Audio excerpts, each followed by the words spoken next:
Hello, welcome back to the Harmony Inspired Health podcast, where we explore holistic health, wellness, and how to live a life of vitality. Today, we have a special episode that dives into a topic that isn't often discussed in relation to overall health, and that is your libido and why it should be considered as one of your most important vitality signs. Joining me today is Dr. Hehmeyer, the physician founder of Well Empowered, where she practices data-driven, heart-centered functional medicine. Dr. Hehmeyer's mission is to help people transform their experience of life by creating sustainable and transformative health outcomes. She takes a root cause natural medicine approach, which we love, that marries heart and science. And today we're going to dive into why your libido is a critical marker of your overall vitality and health. Welcome to the podcast, Dr. Hehmeyer. Thank you so much. It's such a pleasure to be here with you and your community, Harmony.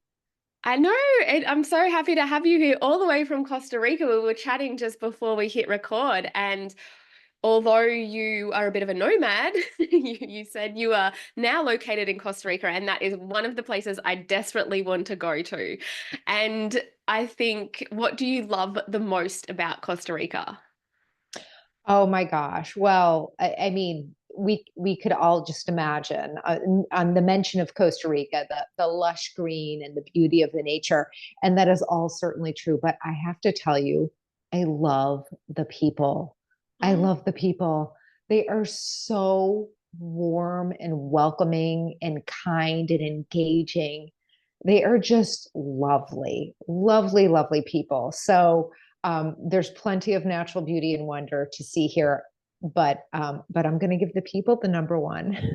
I love to hear that. And what landed you in Costa Rica? Well, actually, so my husband and I have been, for my husband's work, we've been living in Switzerland, working, and I've been working remotely from Switzerland. And we still need to be out of the country for his work. He doesn't do anything shady. He just needs to be out of the United States to do what he does. And Switzerland has been amazing, but the time zone becomes pretty challenging. So that has brought us a little bit closer to our US time zone world, which makes my work a lot easier. I work with people all over the world, but the majority of people who I work with are from the US. Amazing. And do you have any particular countries that are on your bucket list that you haven't been to and would love to get to? Oh, I always have a long list, right? Yeah. I haven't been to Croatia yet. I'd love to go to Croatia. Now, I've been to Italy, but I haven't been to Sicily. I really want to go to Sicily. Me too. Yeah. Yes, right. And I'm telling you, I wanted to go way before White Lotus. I don't know if you've seen White Lotus, but I I wanted to go have. before that show. Yes. I So love much it. fun. So good. So good. And then, I'd love to go to Bhutan. I haven't been to Australia yet. I haven't been to New Zealand. Those are high on my list.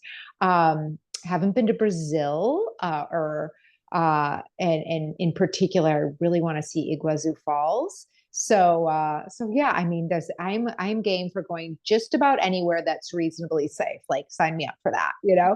So many places to explore. And I think on the topic of libido, we might have to throw this question in a bit later, but I'm just thinking, I wonder if it differs for certain reasons in different countries and Oh what my those reasons gosh. might be. But Right. yeah, we might have to touch on that. But I think first we should talk about libido because it is often seen as a marker of sexual health, but you consider it to be such a critical vitality sign for overall well-being, not just sexual health. So can you speak on this a little bit? Why do you see it as like one of our basic vital signs? Yeah. Well, and I'll just say, pause for a moment here and say a little bit about what I would say is the difference between vital signs and vitality signs, Yeah. right? So, our vital signs, these are things like our blood pressure and our heart rate and our respiration rate and our temperature. All of these things are really, really important markers, no question, because they're, if out of whack, they're signs of imminent danger, right? So all of these vital signs, they're very, very important. And we, yes, want those in their optimal ranges. But I think all of us want to be more than just simply alive, right? We want to experience vitality.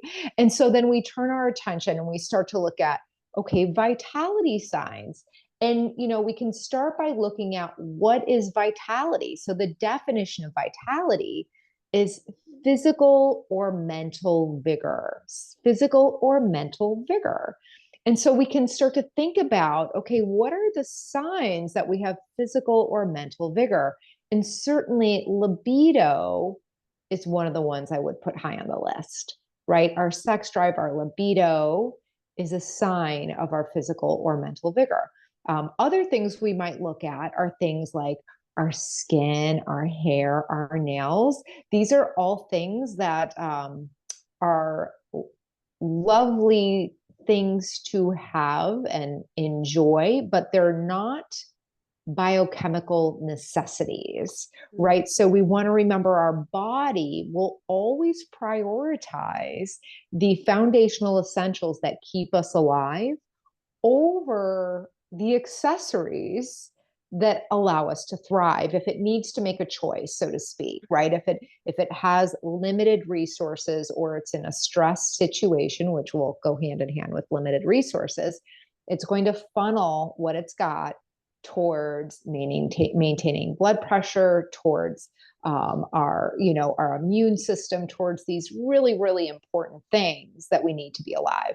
So our vitality signs can start to be a hint that we're starting to go almost into like a health debt of sorts, right? Maybe it's not 3 alarm fire situation yet, but it's kind of a ding, ding, ding sign that something is out of balance in our body, in our health. Yeah, beautiful. And I think when we do talk about libido as a vitality sign, I sort of link libido with reproductive health, obviously, because that's like how we get in the mood to reproduce. And that is like this life force energy, this prana that we share between two individuals to create human life. And that is one of our functions as human beings to create more life on this planet. So, how does somebody's libido reflect whether they're in a state of merely surviving versus truly thriving in life? Because what I see in my clinic, I'm an Ayurvedic women's health practitioner, is I do see a lot of women come in with hormonal imbalances, unable to fall pregnant, low libido, like all of these things, but they're marrying that with their reproductive health and their goals to reproduce. So when they come in, they're clearly not feeling like they're thriving, let alone surviving. So what are the physiological and emotional indicators of someone who is just surviving in regards Yeah, to? great question. So on the physiological front, I start to think about like what would we see in the way of numbers, like lab tests, if we were to look underneath the hood and get some clues. And one of the things that comes to mind is adrenal function, right? Because our production of cortisol, our primary stress hormone, we could think of it as one side of a teeter-totter, with the other side being our sex hormones, right? Cortisol, sex hormones. And the thing is when our body is super duper stressed, it's going to funnel its resources towards that cortisol production. And that as that cortisol production gets all of the focus, all of the resources, what's going to be depleted is our sex hormones. And the reason this is true is, if we just kind of step back and look at why would this be so? Well, it would be so because their cortisol and our sex hormones are all made of one essential foundation, and that is cholesterol. So cholesterol forms what's called the backbone on a biochemical level to create cortisol, to create progesterone, to create estrogen, testosterone, all of those sex hormones we need. One of the things they have in common, the sex hormones with that cortisol stress hormone, is that they are all made by this foundational ingredient. We can kind of think about it like eggs, like, so you need eggs to make an omelet, but you also need eggs to make quiche, and you also need eggs to make a cake, and you also need eggs to, to make a fried egg, right? So same sort of thing. It's eggs are to all these different possible end products that we would enjoy, as cholesterol is to our sex hormones, to our cortisol. And so when the body is stressed, all of its resources are going to get pushed towards cortisol, because we need cortisol to stay alive. It is essential for us to stay alive. We can't live without it. And it's going to come at the cost of our sex hormones. And as you're pointing out, one of the downstream impacts of that is struggles with fertility, struggles with procreation. And it makes good sense, right? If you go back, to our ancestors, really not that long ago, a few hundred years, you would say, yeah, that makes good sense. If they encounter a famine, it's not a great time to get pregnant, right? When your body's already struggling with its own resources to survive. So it's just, it's that in a different light. Our body doesn't know the difference between the stressors our ancestors encountered and long, stressful work days, or, whatever it is you're encountering in life. Yeah. And I don't know if this is true across the board, but what I have found, and maybe I'm just talking in my own experience here, but even in conversations with friends, I feel like if women are really stressed, like really under the pump and really stressed, they really just, the last thing on their mind is having sex. Like their libido is not functioning. However, I have found that some men, when they're really stressed, they're like, how do I deal with this stress? I just, I know how to relax myself. And it doesn't affect their libido. Like, what's going on there? Why is there such a big difference? And like I said, this isn't across the board, but it's just in my observation. Right. Working No, with women. I think your observations are spot on there, Harmony, really. And I don't have a great explanation other than, for men, maybe it's just something around like, okay, yeah, they've verified it as a source of stress relief Yeah. where, I don't We've know, most verified it as ladies, a source of no stress. matter how much we might enjoy it with our loved one, Yeah. it's maybe just not the same thing for us. Yeah, absolutely. Mm-hmm. And so when it comes to low libido, we've touched on a few different causes, like obviously stress is a huge one and hormonal imbalances. When women do drop in their libido, what are some of the other common root causes you investigate from a functional medicine perspective? Yeah, great question. So, some of the other things I look at is, just from a variety of different perspectives, nutrient status. So, nutrient status, whether that's something like B12 or folate or omega-3 fatty acids, vitamin D, zinc, magnesium, all of these nutrients I'm mentioning play their own unique role in so many facets of healthy hormone function, whether it's related to their actual production, whether it's related to just kind of dampening or turning down that stress response so that your body can give a little more attention to creating those sex hormones, whether it's around the receptors. So, all of our hormones are kind of like a ball and a mitt. We produce the hormone, that's the ball. The mitt is the receptor. So that receptor working really well. We want a really sticky mitt, and some of those nutrients play an important role in that. So, nutrients, there's definitely a lot we could say about it, but those are some of the different ways that our nutrients do impact our libido, even just in the sense of something like B12, which plays a foundational role in our production of energy, also known as ATP. So our production of energy, there's nothing our body doesn't do without sufficient energy. So if our B12 levels are low, or even just suboptimal, sometimes they can be quote unquote lab normal, but just a far cry from ideal. There's a pretty big range on a lot of these lab tests, and we want these to be in the sweet spot, not just saying, oh yeah, you probably don't have a disease, right? But, actually your body is set up with sufficient resources that it can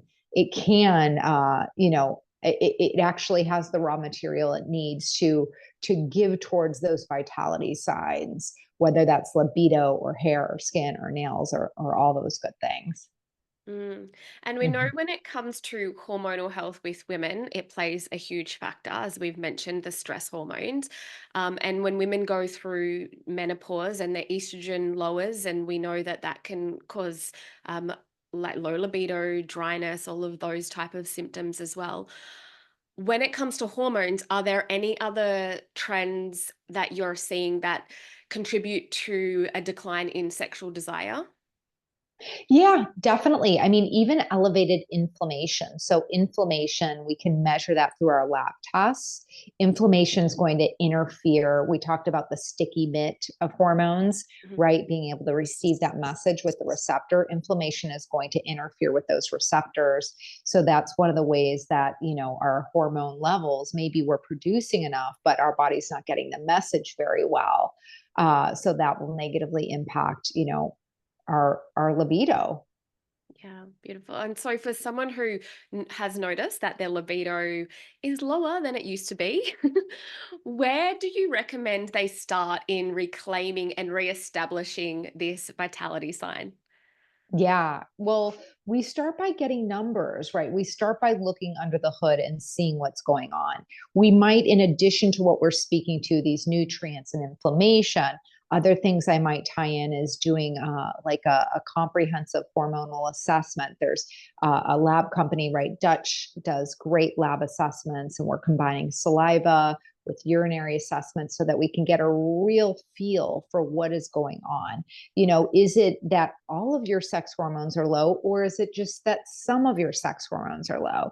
Is it that your nutrients are interfering with production? Is it that your adrenals are really being taxed?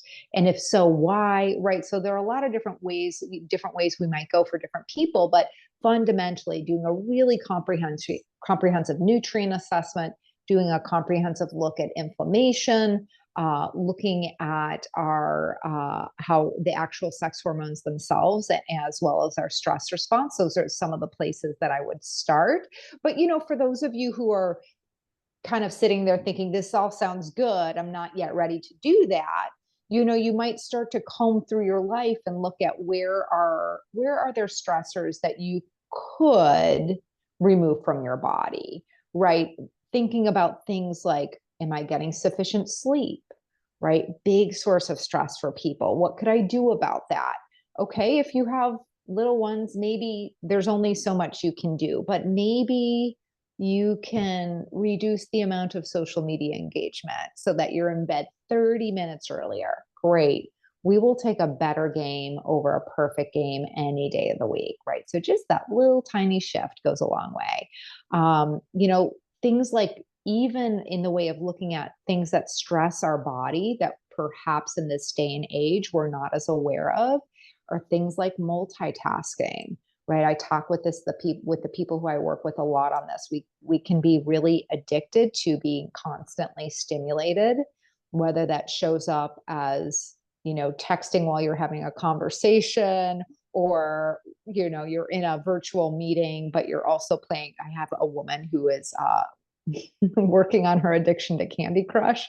So, had been in this habit of being in meetings for work and playing Candy Crush at the same time, right? Whatever it is, zero judgment, right? We're all humans, and we have so many ways we can, get these kind of cheap, I kind of think about it like dirty dopamine hits. Yeah. And so, what can we do to kind of tap that down a little bit and find our even ground a little more readily? Um, Even just starting your day by ensuring your body is fueled in a manner that will stabilize your blood sugar. That is one thing that will go a long way as well, because when our blood sugar is out of whack, it's a stress on our body, right? It's going to impact our adrenals and our sex hormones. So, that simply put means making sure we have sufficient protein, making sure we have great anti-inflammatory fats, and maybe some lovely antioxidants from berries or the like in our morning breakfast. So there are a lot of different places you could start, but hopefully in this kind of like journey through different possible starting points, your audience has heard something that really speaks to them as a meaningful and accessible next stop. And libido health really seems like it needs that holistic overview and not just sort of a quick shift in the mindset or Yeah. just foods that are higher in vitamin B. Like it really takes that sort of holistic approach because, as you said, it's one of our vitality signs. So I have a question. If there's women out there listening and they're like, okay, the kids are away this weekend. I've got a night with hubby alone and we should set the stage. It should be a perfect night of romance, but I just can't get into the mood. What are some Mhm. like tips where women can start to feel into their body, feel into that desire, feel into that libido? I mean, there's a lot of those sort of wives' tale, and I don't like oysters, so I've never eaten them, but I don't know. People say, eat some oysters, it'll make you feel really sexy. Do you get Right. tell your clients like get some beautiful lingerie, but if they're not feeling confident in their body, is that really going to make them feel more sexier? Do you have any, I don't know, tips and tricks that you educate your clients on how to get into the mood? That's great. Yeah, I would say to your point, different things work for different people, Mm. right? If you're someone who maybe doesn't want the lights on while you're in lingerie right now, fine. Maybe there's a song that you put on and you're like, okay, well, this kind of helps set the tone for me, right? Put the candles on, put the song on, and get under the covers and tell your hubby to come join you, right? There Everybody's got something different that gets them excited. But really, yes, leaning into what that is for you. Maybe you are someone who likes lingerie. Maybe you're someone who likes, to get in the tub and invite your hubby to join you, right? Just really getting creative about what would be exciting for you is a great place to start. And I think for a lot of people, this can feel kind of like a taboo brainstorming session, but really letting yourself do some brainstorming about, okay, what does excite me? Mm. And, maybe you come up with a few different ideas. Some people like toys, some people don't. Whatever is your thing is great. As if you're enjoying being intimate with someone you love, it's a wonderful and beautiful thing. And then also, for some of you out there, maybe you have some things that additional guidance would be useful. Maybe you have unhealed wounds or traumas, or maybe with the person you love, you do really love them, but there's a conversation you need to have about the way you are when you are intimate together.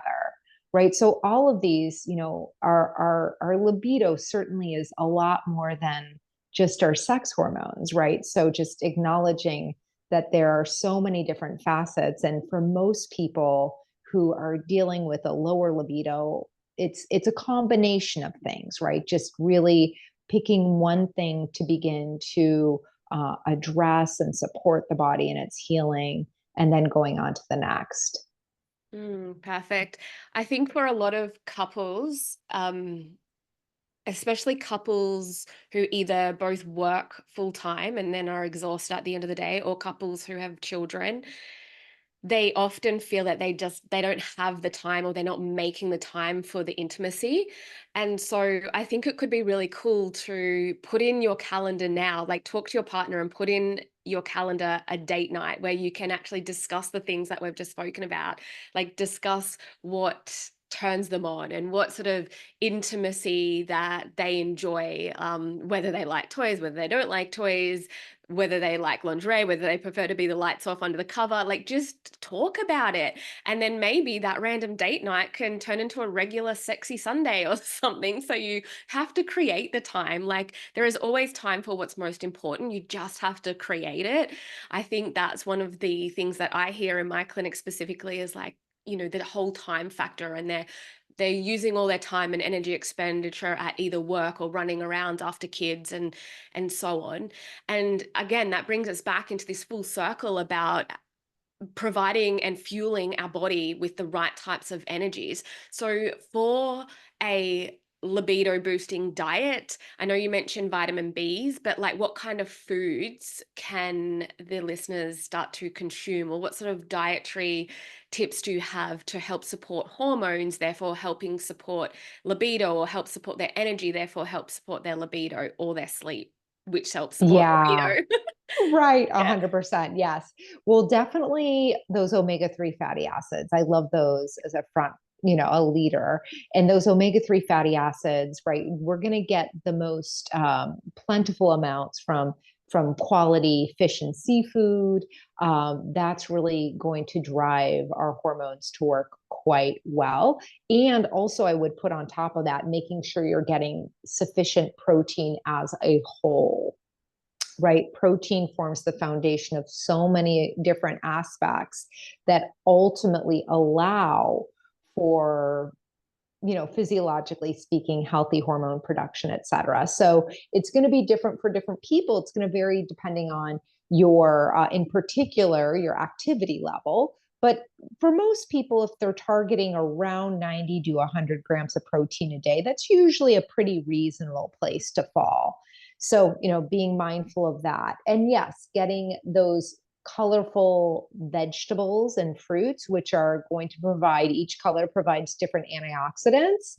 And those are going to be, they're not only are they going to support detoxification pathways, which are important for healthy hormone production because our hormones actually go through those detox pathways, but they're also going to be anti-inflammatory, which is going to help our hormones work to the best of their ability. I think about chia and flax seeds, which each bring something different to our hormonal equation.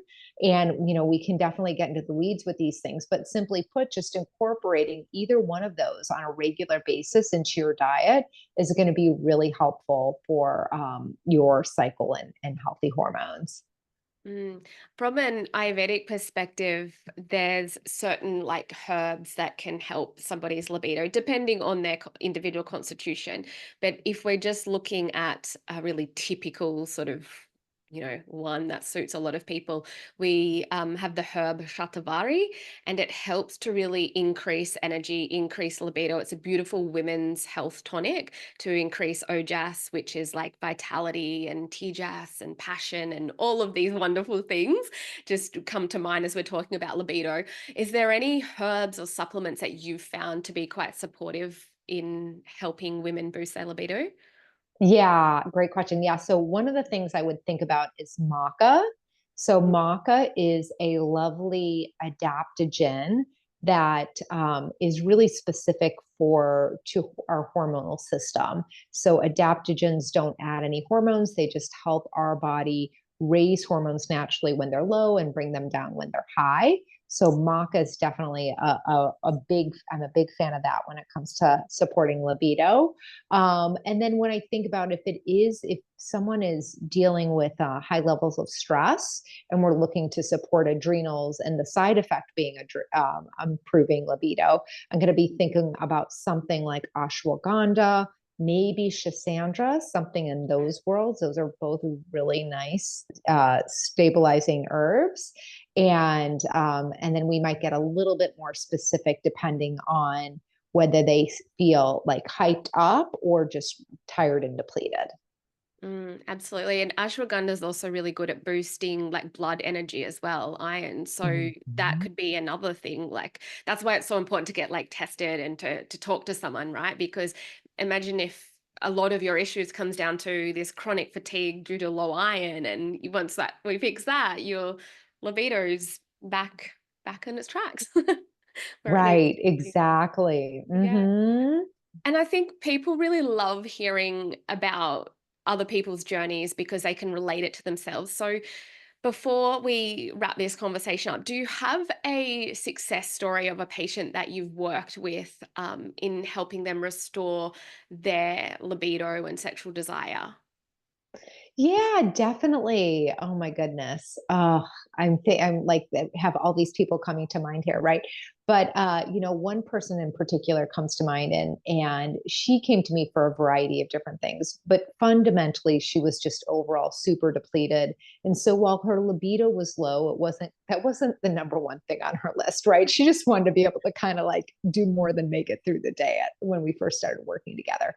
And when we started working together, we saw that her liver enzymes were elevated, her inflammation was elevated, a number of nutrients were super low. I don't often do genetic testing simply because we're not looking to impact the genes. We're looking to impact how the environment interacts with the genes. And so I look at it more like that. So I'm certain this woman had a few genetic mutations, this MTHFR mutation that's very common just based on her lab numbers. So we went to work and we replenished her body. We made some nutritional shifts to take some of the stress off of her adrenals, but also replenish all these nutrients that her adrenals needed to work well. And, at first it was just noticeable improved energy, noticeable improved energy, noticeable improved energy. And then about 3, 4 months in, that's when we really started to see the libido shift, right? And it was, as I said, it wasn't like the number one on her list when she came to see me. She mentioned it, but when it really did shift for her, and she got this kind of like aha of like, oh my gosh, this is right. This is what this is what vitality feels like, right? It was so fun to be a part of, and just see all the positive upward spiral impacts of that. Another woman who comes to mind, she also didn't come to me with libido on her mind, but she shared in conversation that she and her husband, like they just weren't intimate that often. And they'd gotten into this habit of, we're not drinking heavily, but drinking on a more regular basis. And we really saw that was, adding toxins to her body that were impacting how her hormones were working, and depleting some of her nutrients. And for her, that was a real fabulous point of leverage, was what I'd say remodeling her relationship with alcohol. She didn't need to quit it. She just herself took on remodeling it. And so we did that, we engaged in that work together. And, over time, she started sharing about how instead of drinking, they were doing other things. So that was a really fun, sweet thing to be a part of as well. I love that. Thanks so much for sharing those case studies. I think it is so important for our listeners to hear, because it's not just a matter of an overnight, like I said, shatavari is a great herb, but you don't take it once or twice and all of a sudden your libido comes back. It's more work than that. Like there's no magic pill for anything, supplement, herb, anything. So there is lifestyle, environmental factors, diet. It really takes a holistic approach to sort our health out, whatever the underlying issue may be. It's not just a sort of a quick fix for anything. And so I like that you highlighted, it took the first lady 3, 4 months for her to really step into her higher self and feel energized enough to want to have that intimate time, and the other lady to have stop drinking and support her body with nutritious foods and stuff like that. So thank you for sharing those. I think that's really important to highlight the journey of what libido can really look like. Absolutely. Totally my pleasure. So do you have any parting words that you would like to share about libido that we haven't perhaps covered, or if there's something that comes to mind that you think is really going to help the listeners, or one takeaway or anything like that? Well, one of the things I would say from a high level, Harmony, is, to just go back to, for those of you who are listening who would like to take your next step, my encouragement is to really just take that next best step, right? So if you heard something in what Harmony shared or I shared today that you do get would make a difference for you, start bringing that into your life, right? Whether it's, okay, I can kind of hadn't really thought about how alcohol might be impacting my libido. Maybe I need to look at what my relationship is with alcohol, how much I'm drinking right now. So looking at playing a better game better game in any area of your life, whether it's around drinking or eating or sleeping or de-stressing and finding some time for restoration. My encouragement is to play your best game and play your best game over and over and over again, right? And that means actually inquiring with yourself, what is my best game right now? And your best game right now, we'd rather you play that game and then, use that as a launching pad for evolution. Mm. With time, what you would call your best game will shift, right? In a month, in 2 months, in 6 months. If you were genuinely in that, moving from a place of self-love, what is my best game? That will naturally evolve. And I just think it's really important for all of us to be gentle, honest, and devoted to our evolution. 100% well said. Where can our listeners connect with you? Yeah, you can find me at Well Empowered on Instagram. You can find me on my website, Well Empowered. And for those of you who like a good dare, I invite you to go to wellempowered.com/dare and sign up for our weekly dare. So I actually send out every Sunday. Will be different. It might be Monday, depending on where you are. But I send out a weekly dare, and these are just micro habits, right? These are tiny little tweaks that are intended to encourage you to practice this playing a better game. And so it's just a fun way to engage and play in the area of health. And you'll see on my website also, there's an opportunity to schedule a complimentary consultation. If that calls to you, please do that and make sure you let me know Harmony sent you, because you'll be gifted with 10% off if you choose to proceed. Hey, thank you so much. I love that dare, the dare idea. That's so Yes. wonderful. That's really cool. Thank you so much for sharing all of your wisdom today. It's been, yeah, a great talk. And I think one that's much needed, because there's so many people out there probably thinking, oh, I'm too embarrassed to talk about this topic, but it's so relatable to so many women, especially in perimenopause. So thank you so much for coming along today. Thank you, Harmony. It's been such a treat.